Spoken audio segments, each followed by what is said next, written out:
তাহলে LPG cylinder থেকে gas leak করে জ্বলছে, আমরা খুব ইজিলি নেভাতে পারি, একটু সাহস করলে নেভানো যাবে, কিন্তু সেটা সিচুয়েশনটা কোনো কাজে দেখতে হবে যে কি জ্বলছে, তার সাথে আশেপাশে অনেক কিছু জ্বলে কি হচ্ছে, কিভাবে নেভানো যায়। দেখো চলো একটু সরে যাও। আচ্ছা এইটা আগুন জ্বলছে, আগুন জ্বলছে তো, তাহলে এইটা একটা জায়গা দিয়ে লিক হচ্ছে। হ্যাঁ, তাহলে এই একটা জায়গা দিয়ে লিক হচ্ছে, এটাকে নেভানো যাবে?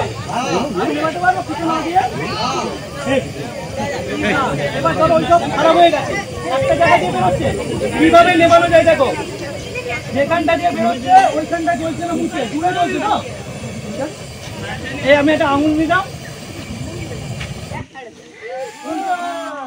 নিবলো হলো, এটা এটা একটা পদ্ধতি। আমাদের বাড়িতে চাদর নেবো, কম্বল নেবো, ভেজাবো, ঠিক আছে? এবার চলছে, আমি কি করলাম, কাছে গেলাম, কাছে গিয়ে একদম নিয়েছি, নিয়ে আচ্ছা এইটা তুললাম, নিভে যাওয়া উচিত ছিল, নিভলো না কেন? কারণ অক্সিজেন কাট অফ হয়নি। তাহলে আবার যখন আমি করছি অক্সিজেন কাট অফ হওয়ার জন্য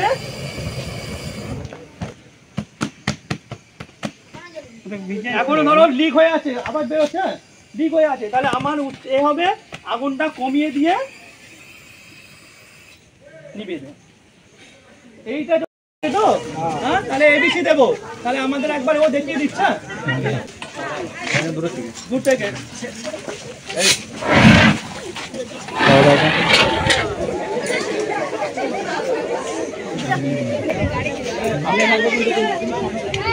দূর থেকে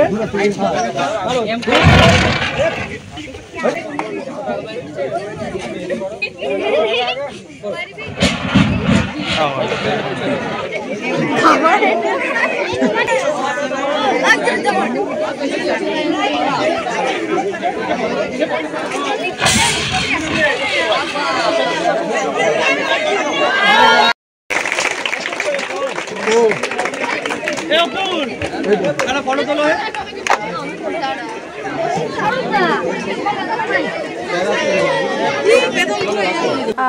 আমার মতে ইন্টারেস্টিং লাগলো যে কিভাবে মানুষকে বাঁচানো যাবে বা ভয় না পেয়ে সাহসিকতা নিয়ে কিভাবে এগিয়ে গিয়ে আগুনকে নেভানো যাবে, এটাই শিখতে পারলাম ভালোভাবে। ভয় করা চলবে না, সাহস করে এগিয়ে যেতে হবে, আর মানুষের মধ্যে সাহস বাড়িয়ে দিতে হবে, ভয় না পেয়ে সরাসরিভাবে আগুনকে কিভাবে নেভানোর চেষ্টা করতে হবে এবং ফায়ার ব্রিগেডকে তাড়াতাড়ি কল করতে হবে, এইসব কিছু শিখলাম। হ্যাঁ অবশ্যই, এটা খুবই ভালো লাগলো।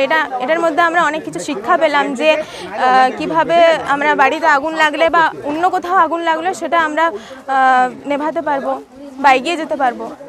হ্যাঁ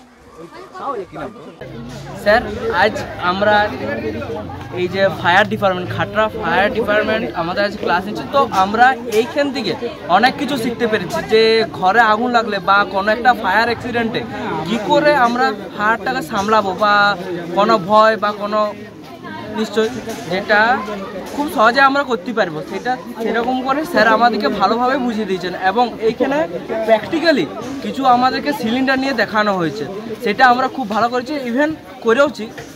যে প্র্যাকটিক্যাল, সেই প্র্যাকটিক্যালটা আমরা করেওছি। যদি কোনো অ্যাক্সিডেন্ট হয় নিজে যা শিখলাম তা দিয়ে মানুষকে বাঁচানোরও চেষ্টা করব। আমাদের ক্লাসরুমে অনেক কিছু বোঝানো হয়েছে, কিন্তু এখন অত গাড়ির নাম বা কোনো কিছু মনে পড়ছে না।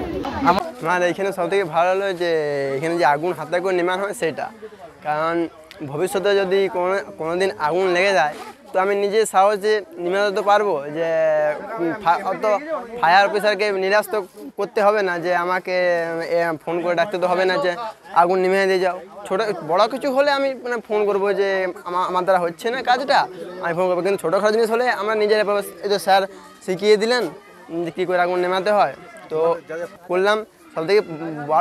সবথেকে আমার প্রশ্নটা ভালো লাগলো যে নিজে অচেতন থাকলে যে কোনো জায়গায় আগুন নিয়ে যেতে পারে। সবথেকে বড় ইয়ে হলো যে নিজেকে সচেতন থাকতে হবে। আমাদের একটা অ্যাওয়ারনেস প্রোগ্রাম করা হলো আজকে খাদরা হাই স্কুলে।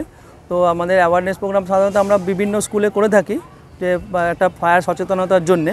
তো আজকে আমরা দারুণ একটা পরিবেশ পেলাম, প্রচুর স্টুডেন্ট আমাদের হেড টিচার ব্যবস্থা করে দিয়েছিলেন, তো ওরাও খুব মজা পেয়েছে, আমাদের টিচারও ছিলেন।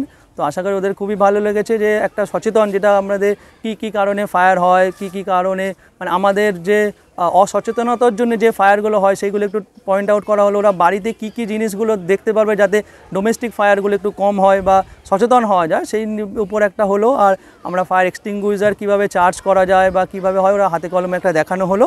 বিভিন্ন টাইপের ফায়ার নিয়ে ওদের একটুখানি সাময়িক একটা দেয়া হলো জ্ঞান। তো আশা করা যায় সবাই ভালো হয়েছে, আর এটা উপকৃত হলে আমাদেরই ভালো, যেটা অন্তত ফায়ার একটু হলেও কম হবে আর কি। আর ফায়ার একমাত্র কম হতে পারে সচেতন হই।